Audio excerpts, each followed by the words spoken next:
बहुत स्वागत करता हूं आपका, आपके पूरे परिवार का, आपके सारे ग्राहकों का जो मेरे वीडियोस को बहुत सराहते हैं। आप भी देखते हैं और आपके पूरे परिवार के सदस्य देखते हैं। चूंकि संकल्प लिया था मैंने कि भारत के हर बीमा अभिकर्ता को मजबूत बनाऊंगा, इसलिए मेरा एक ही नारा है, शहर शहर गांव गांव जाऊंगा, शहर शहर गांव गांव जाऊंगा, हर बीमा अभिकर्ता के मनोबल को बढ़ाऊंगा, हर बीमा अभिकर्ता के मनोबल को बढ़ाऊंगा, उसके आधार को मजबूत बनाऊंगा, मुश्किलें कितनी भी आएंगी उन्हें झेलूंगा। आपको सफल बनाने का संकल्प लिया है मैंने, आपको सफल बनाने का संकल्प लिया है मैंने। अंतिम सांसों तक इस संकल्प को मैं निभाऊंगा। मैं आदित्य सिंह राजावत आप सभी का बहुत बहुत स्वागत करता हूं और एक ऐसी कहानी लेके आया हूं जो आज उस हर ग्राहक को, उस हर शख्स को मजबूर करेगी ये समझने के लिए कि बीमा उसके लिए क्यों जरूरी है और हमारे सारे बीमा अभिकर्ताओं का सम्मान करती है कहानी, इसलिए बहुत इंपॉर्टेंट है। कहानी की शुरुआत करता हूं। एक बहुत बड़ा व्यापारी था। वो व्यापारी जो है दिल्ली शहर में रहता था, दिल्ली में रहता था, बहुत बड़ा व्यापारी था और एक बीमा अभिकर्ता उससे कनेक्टेड था। उसका एक दोस्त था कॉलेज के दिनों का जिसने बीमा की एजेंसी ले ली थी और बीमा अभिकर्ता के रूप में उसने करियर सुना था। वो व्यापारी इतना बड़ा व्यापारी बन चुका था, इतना बड़ा व्यापारी बन चुका था कि उसका दोस्त जो था, जो बीमा का अभिकर्ता था, उसको लगता था कि मैं अपने मित्र के पास जाऊंगा और उसके परिवार को सुरक्षित बनाऊंगा, सुरक्षित करूंगा उसके परिवार को, जरूर ही मेरा मित्र मुझसे बीमा लेगा। और ये सोच के एक दिन उसका जो मित्र है, जो बीमा भी करता था, अपने उस मित्र के पास पहुंचा जो बहुत बड़ा व्यापारी बन चुका था। उसके ऑफिस में गया, उसके मित्र ने उसको गले लगाया, चाय पानी कराया। तो फिर बीमा अभिकर्ता ने कहा कि मित्र, मैंने बीमा का काम शुरू किया है और मैं चाहता हूं कि मैं आपको और आपके पूरे परिवार को बीमा दूं। जैसे ही बीमा का नाम सुना, उसका मित्र जो था, बड़ा व्यापारी था, भड़क गया। उन्होंने कहा मुझे बीमा नहीं चाहिए, मुझे कुछ होने वाला नहीं है, मेरे परिवार को कुछ होने वाला नहीं है, और देखो मैं बहुत बड़ा व्यापारी हूं, बीमा में पैसा लगाने से मुझे कोई फायदा होने वाला नहीं है। मैं म्यूचुअल फंड में पैसे लगाता हूं, मैं शेयर्स में पैसे लगाता हूं, मैं व्यापार में पैसे लगाता हूं, मैं एफडी करता हूं, मैं बैंक में पैसे डालता हूं, लेकिन बीमा से मुझे नफरत है, बीमा में पैसे मैं लगाता नहीं हूं।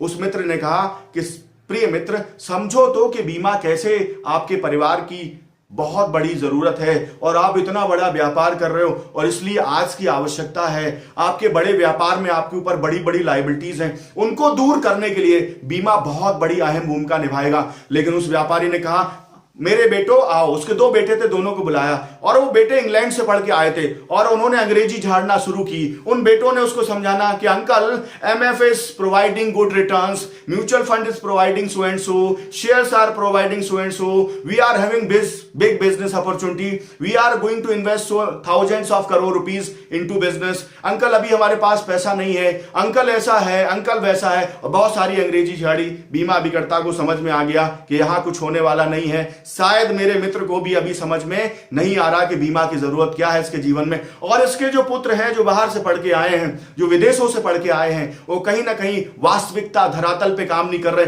वो सिर्फ अपने स्वार्थ की बात कर रहे हैं, वो सिर्फ खुद को देख रहे हैं कि उनका क्या बेनिफिट होने वाला, परिवार का और उस कंपनी का जिसमें इतने सारे वर्कर्स हैं, उनका जो मुखिया है, उसके ना रहने के बाद उनको क्या तकलीफ होगी, उसकी चिंता शायद उनको नहीं है। और ये क्रम चलता रहा। बीमा अभिकर्ता ने उनको नमस्कार किया कि ठीक है साथी, कोई बात नहीं मित्र, मैं चलता हूं। शायद उस दिन उसको ये बात फील हुई कि अगर मैं बीमा का नाम नहीं लेता तो शायद मुझे ज्यादा सम्मान मिलता, मेरा मित्र मुझे ज्यादा सम्मान देता। मैंने बीमा की बात की इसलिए वो और चिढ़ गया। और शायद आपके जीवन में अगर आप अभिकर्ता हैं, बहुत बार आपको ऐसा लगता है, लेकिन ऐसा नहीं है। अगर आप अपने कर्तव्य के प्रति, अपनी वफादारी के प्रति, अपनी जिम्मेदारी के प्रति वचनबद्ध हैं, तो कभी आपको यह सोचना नहीं चाहिए कि अगर आप इस वेश में जाते तो क्या होता, दूसरे वेश में गए तो क्या होता। अब क्या होता, कहानी आगे बढ़ती है। 2-4-10 दिन निकलते हैं, बड़ा इन्वेस्टमेंट बड़े व्यापार में कर देता है व्यापारी, बड़ी बड़ी लायबिलिटीज ले लेता है। एक बड़ी फैक्ट्री, नई फैक्ट्री का उद्घाटन किया जाता है जिसमें करोड़ों रुपए का लोन लिया जाता है और उस व्यापार को आगे बढ़ाने के लिए उसके बेटे चलते हैं। लेकिन अचानक एक दिन सुबह 4 बजे व्यापारी सो रहा होता है, 4 बजे दरवाजे की घंटी बजती है, दरवाजे की घंटी बजती, कोई जागता नहीं है, कोई जागता नहीं है।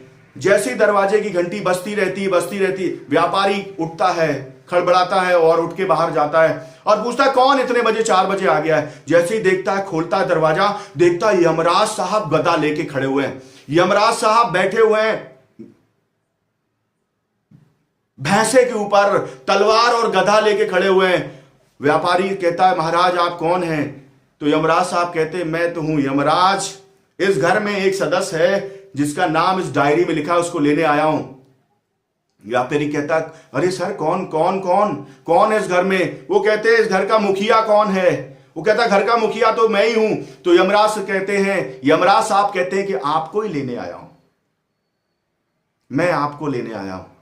व्यापारी पैरों में गिर पड़ता है, गिड़गिड़ाने लगता है कि हे प्रभु छोड़ो, बख्श दो, बख्श दो।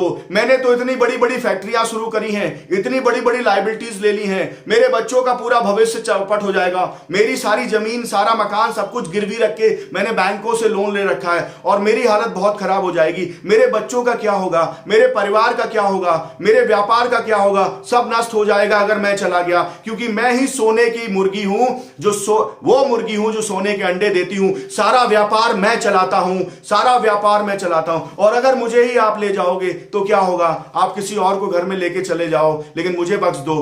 यमराज ने कहा कि सॉरी, नाम तो आपका है, आपको ही लेके जाऊंगा। बहुत गिड़गिड़ाता है व्यापारी कि अभी मैंने तो इतनी बड़ी जिम्मेदारियां, इतना बड़ा टेंशन ले ली है कि पहले शायद आप मुझे ले भी जाते तो शायद इतना फर्क नहीं पड़ता। अब तो मेरा व्यापार और भी बड़ी लायबिलिटीज के साथ शुरू हो गया है और इस व्यापार में कितने लोगों का नुकसान होगा इसकी कल्पना मैंने नहीं की थी। मेरा पूरा साम्राज्य चौपट हो जाएगा, इसलिए कुछ दिन तो दे दो। क्या आप मुझे 2 दिन दे सकते हैं? यमराज ने कहा 1 सेकंड भी नहीं दे सकता, 1 सेकंड भी नहीं दे सकता। मैं सिर्फ तुझे इतना वक्त दे सकता हूं कि तू तैयार हो जाए। व्यापारी ने कहा ठीक है यमराज साहब, मैं तैयार हो जाता हूं, लेकिन आइए मैं आपका स्वागत करता हूं। यमराज साहब को अंदर लेके जाते हैं और उनको स्वागत में सोमरस देते हैं, मदिरा देते हैं। यमराज साहब पीते हैं, 1 pack, 2 pack, 3 pack, 4 pack, 5 pack पीने के बाद टल्ली हो जाते हो। कहते वाह, आज तक जिसको भी उठाया, जिसके भी घर गया, जिसको भी लेके गया, वो गिड़गिड़ाता था, तड़पता था, लेकिन स्वागत किसी ने नहीं किया। तूने मेरा बहुत स्वागत किया, मैं बहुत खुश हुआ। इतनी देर में यमराज साहब घटाघट पी रहे थे और मस्त हो रहे थे। उस व्यापारी ने चालाकी से क्या किया कि यमराज साहब की डायरी के पहले पन्ने में पहले नंबर पे उनका नाम लिखा हुआ था, उस नाम को काट के आखिरी पेज पे लास्ट में सबसे पहले अपना नाम लिख दिया। व्यापारी को लगा कि जब तक डायरी में आखिरी पेज पे नंबर आएगा 10-15 दिन गुजर जाएंगे, तब तक मैं अपनी लायबिलिटीज से मुक्त हो जाऊंगा, कुछ व्यापार को बंद कर दूंगा, अपने परिवार को सुरक्षित करूंगा, अपने बच्चों को सुरक्षित करूंगा, अपने समाज के जो लायबिलिटीज हैं, जो समाज के प्रति उसकी जिम्मेदारियां हैं, उसको चुकाऊंगा, बच्चों की शादी, उनकी शिक्षा की व्यवस्था, परिवार की सुरक्षा की व्यवस्था करके जाऊंगा, और उसके बाद अगर जाना ही है तो चला जाऊंगा, लेकिन ये काम कर जाऊंगा।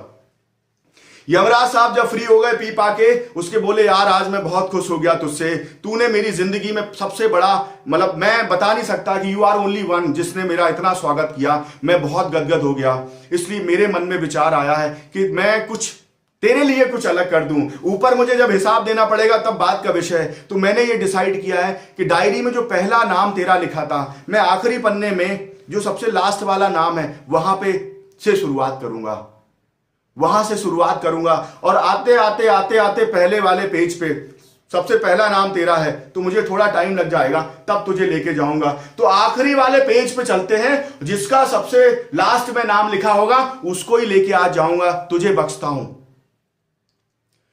व्यापारी ने जैसे ही सुना कि आखिरी वाले पेज पे सबसे आखिरी में जिसका नाम लिखा है उसको लेके जाऊंगा, वो तो गिर पड़ा, बेहोश हो गया। यमराज ने थोड़ा बहुत पानी डाल के उसको उठाया। व्यापारी उठा, बोला प्रभु वो तो नाम मेरा ही लिखा है। साथियों, इस कहानी के माध्यम से मैं आपको यह बताना चाहता हूं, डेथ इज सर्टेन।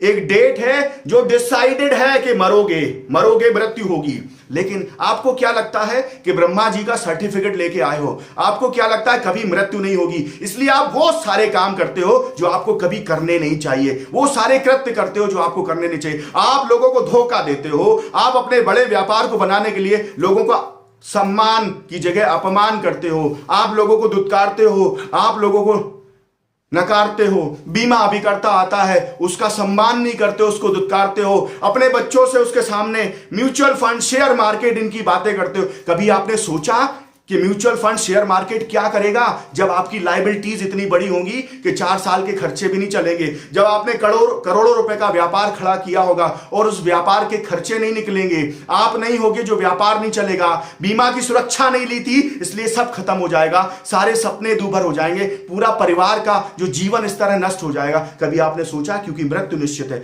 इसलिए मैं आपको यह बताना चाहता हूं, एक बार ठीक से समझो तो कि वाकई में जीवन बीमा होता क्या है। एक बार उसकी गहराई में उतरो तो कि वाकई में जीवन बीमा क्या होता है। एक बार उस बीमा अभिकर्ता को घर तो बुलाओ, उसका सम्मान तो करो, उसको गले तो लगाओ और उसके साथ प्यार से बैठ के समझो तो वो कुछ ले जाने वाला नहीं है।